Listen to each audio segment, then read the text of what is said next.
Hello, this is OverlordBou, and we're back. In today's video, we'll be covering the upcoming Alt-EU DD tech tree line featuring the Tier 10 DD, the Gdańsk.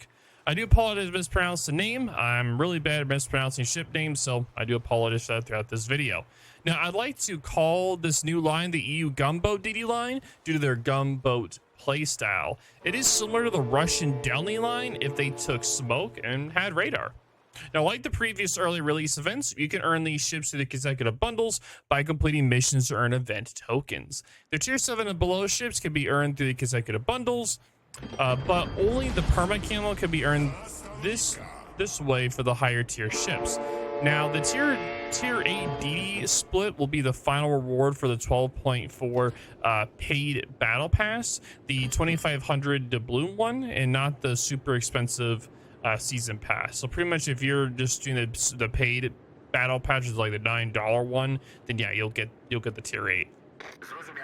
Now both the tier 9 Labros and the tier 10 Gdańsk will instead be part of a random bundle, requiring you to gamble doubloons to obtain. The Labros is a random drop, while Gdańsk becomes available after buying all the random bundles and paying an additional 20k doubloons. Pretty much every single time I do one of these videos on these lines, I always tell you guys, I don't recommend getting the line this way at all. Just exercise patience, wait until the ship line is fully released 3 months later down the line, or 2 months, and grind her for free. Spend your money on other things like give me some prime subs so bases will lose money. Yeah. Give me some prime subs, please. Yeah. Oh, that's funny. I forgot I wrote that in. Man, I am tired. Yeah, I'm doing this video super late, so I do apologize if I do any mess-ups or just being chuckly, I guess. But yeah, again, I wouldn't recommend you pay any money on these bundles. Oh god, I forgot the anime captain in this game. Yeah. But anyway, yeah, just don't. Just save your money for when the line actually comes out. Like you don't need to buy it. It's a free tech tree line ship. Just save your money. Anyway, so throughout this video, you guys can watch the replay. There was a triple divided fight, so that was really fun. So you guys can watch as I go through everything. So my recommended captain build and ship builds will be shown on the top right, so you guys can look at that as I continue on about the ships. So this build is meant for the higher tier DDs, starting with the tier 8 split. The tier 7 and below play like the US DDs. So take concealment expert as your first first 10 points to skill instead. And once you get to the tier 8, respect your captain and take main battery and anti-air expert. Now, the EU Gunboat DD line starts off as a generic Gunboat DD line with British guns. Now, you want to think of it as more as a US or Russian DD side grade. You have average handling, average HP, average consumables. Practically nothing stands out except for their inability to stealth torpedo. Now, the average concealment also lets them play in typical DD roles like spotting and taking caps. Now, if you plan on grinding these ships, you definitely want to take a concealment expert and play as a generic DD. You can respect or use another captain once you get to the tier 8 split.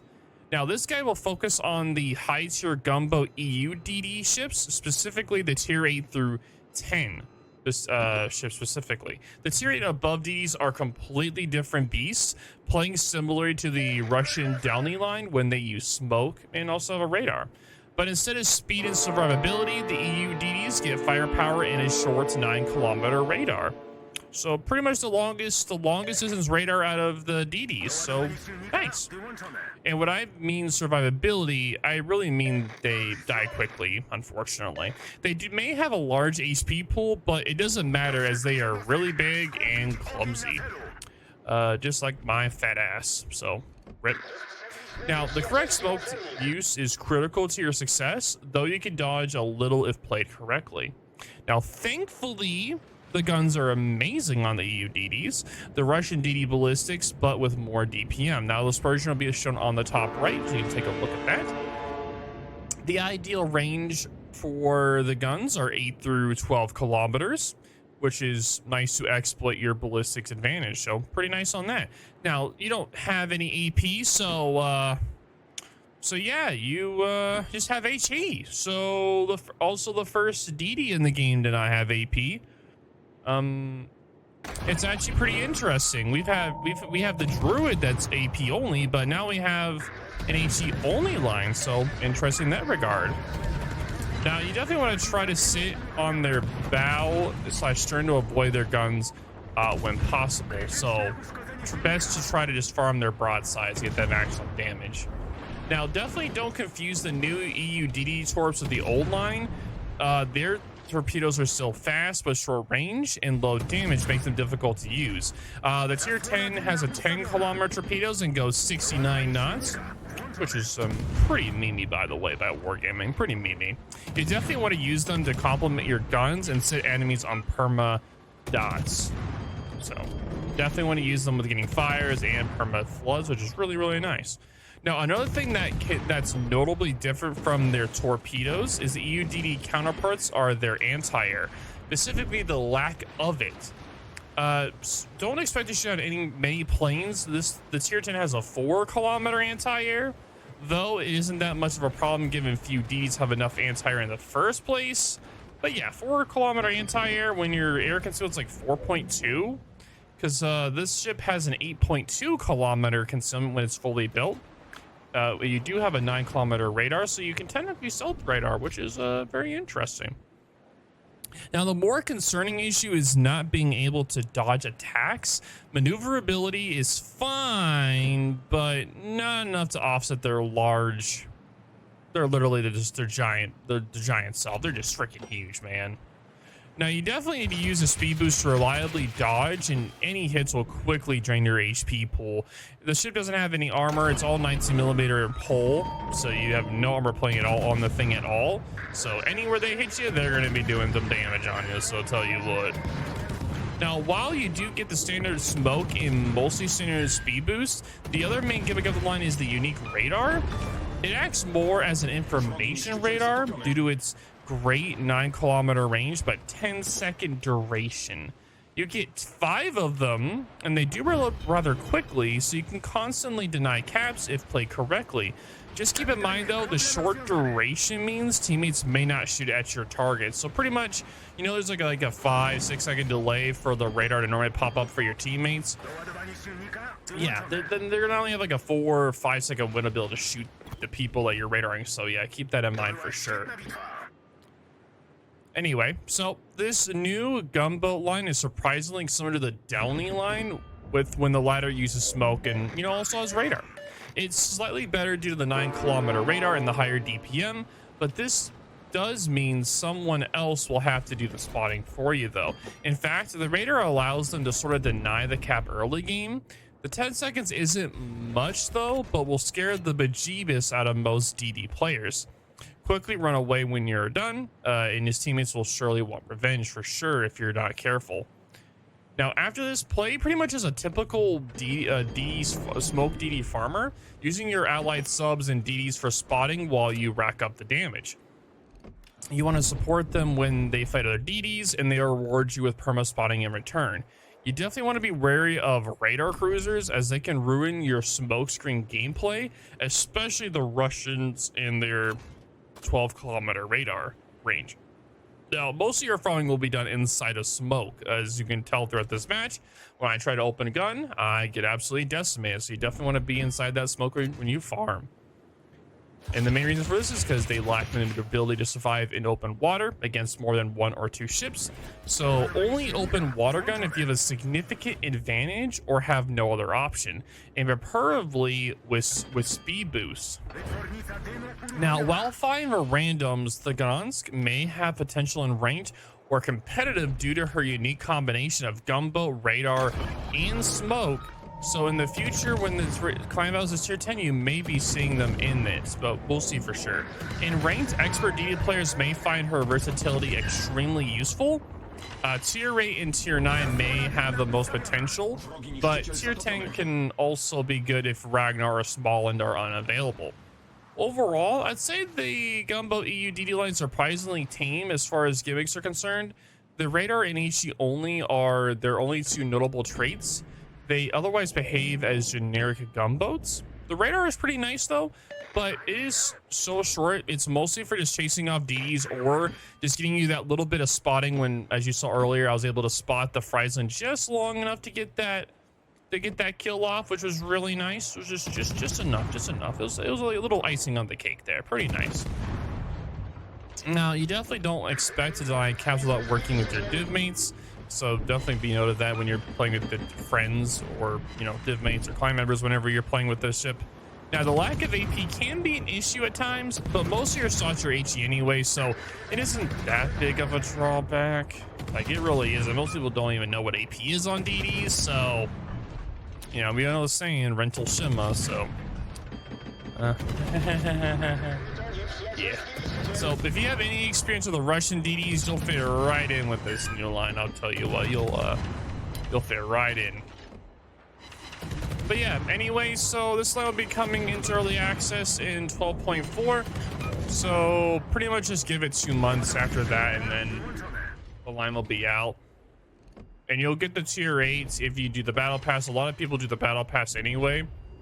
So if you pay for the basic battle pass, which is $10, like $10, $9.99 or something like that, with the balloons, which you can also earn the doubloons straight from ranked as well, so you don't really have to pay money. You just play enough ranked and you can also get it there as well, so it's super nice.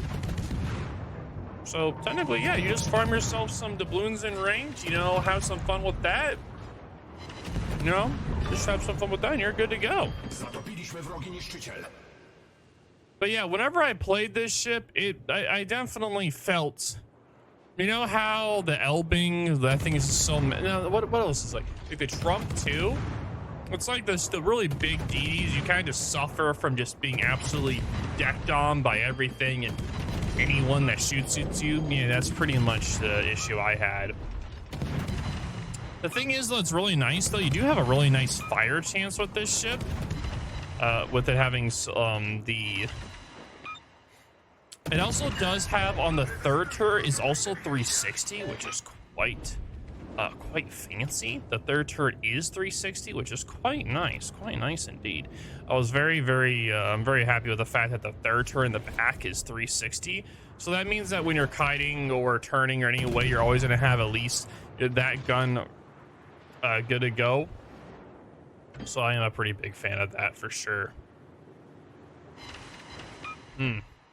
But no, I did have fun playing this particular ship in this match. When I first started playing this particular match, I was trying to figure out where that div spawned, because I knew for sure they were all just gonna sit together. It was just a guarantee that they were all gonna be together. So I was legit just waiting for any sign of where they were at. And the moment I saw that, I just booked it up north, because I knew that if I did not deal with them, they were gonna make us lose the match. Because this match was pretty close. It was a pretty close match until I started moving up and started wiping out the DDs, like doing support for that. After that, it was really it was good in that regard.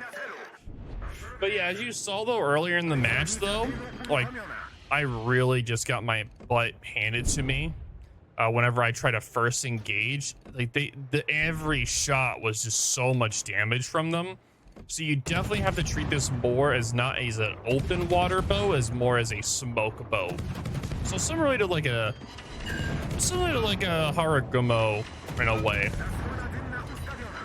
Now you technically can build into IFHE if you want. You can if you'd like. So yeah, but you can. You can go into it if you want. But yeah, again, with it having a 9-kilometer radar, you don't need to take the skill for the concealment. By the way, I said that earlier wrong. Normally I take concealment on everything, but I just do the module for it. You have the 9-kilometer gimmick, so that's nice. If you want to be more of a DD hunter, you can be my guest, put on concealment for the skills, but the ship isn't the best DD hunter. it still can do a lot of damage to DDs, but it's so large and you have no armor, it's gonna hurt for sure, 100%. But yeah, this was a pretty interesting match. I normally when I see a triple div of DDs, if I'm a DD, oh man, it's just a world of hurt. It's not gonna be a lot of fun to deal with that at all. But again, though, I do apologize for mispronouncing the ship's name. I am really I'm really bad at that. Also, I do apologize for, I'm just really tired. I'm recording this at like 6 in the morning, so yeah, I do apologize for the tiredness. I also recorded the Gato video pretty much same time I recorded this one, and the Gato video came out yesterday. I had the Gato video go out first before this video.